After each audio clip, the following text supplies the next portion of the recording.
This is a story as old as time, that happened last week. A story about ghosts, but it isn't a ghost story. A fishwives tale of absolute truth. In the third hour of a Monday morning, I was born with the umbilical cord wrapped around my neck.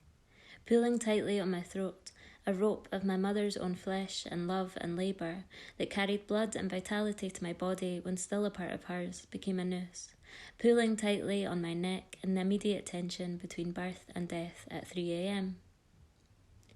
The witching hour. Or, in other words, the exact time when the wall between the physical world and that of spirit is at its most transparent.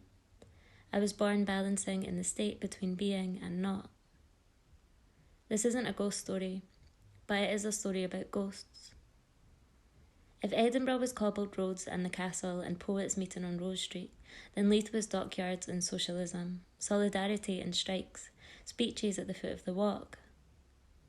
Grandad worked at Henry Robb shipyard, leading the strikes against closure. The men kept marching, a last attempt to hold on. Worried wives and hungry mouths await answers, but Maggie's lips were cold and hard, opening only slightly to form the shape of a no. Decline of industry created a lot of ghosts. Ghost towns, ghost harbours. People became shadows. But eventually things move on to shopping centres and restaurants, the same ones I can see from where I sit now, on the bench at the harbour, beside the lighthouse, as I look out to silent shores that used to speak of revolutions. Opinions, red in colour, echo from yard to yard.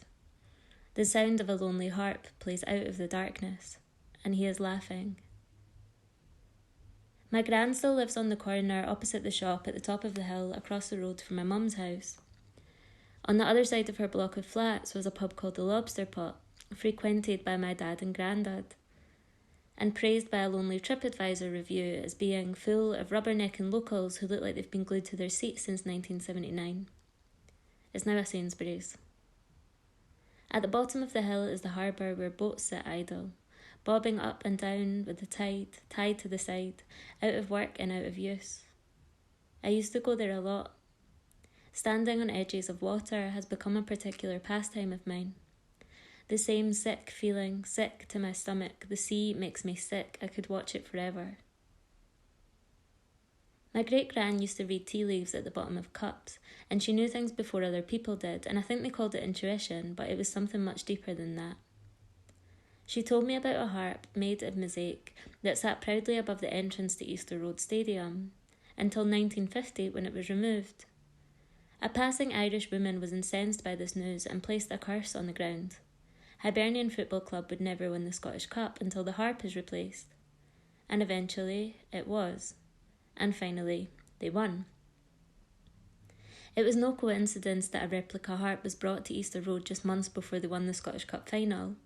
And after 114 years, I feel like what happened that day went further than usual final whistle, violent anger, rushing, feelings, joy, commiserating, slashing knives, masculinity on steroids, babies conceived, organised fists, blissful fights, kissing strangers in pubs, public outbursts. It was communal catharsis of a whole place. Not quite a city, but that bit the city claimed as part of its own, when we all know the line is still drawn at the Boundary Bar. It's not the Boundary anymore, though it's a German beer house. And it was no coincidence I saw Grandad that morning, 3 hours after midnight and 17 years after his death. Smoke seeps in so strong I can smell it, even in sleep. Rolled up paper, a glowing orange circle in the darkness. He sits on a single chair with no surrounding, a single chair in a vacuum, and he is smiling. He is nowhere. He is in between, balancing like my birth between being and not. The sound of a lonely harp plays out of the darkness, and he is laughing.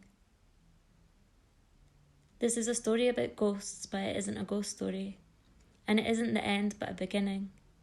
Traces of the past are found in places of absence, where space is made for the future, for the people and stories that will come after, to live otherwise and better, in the companionship of ghosts.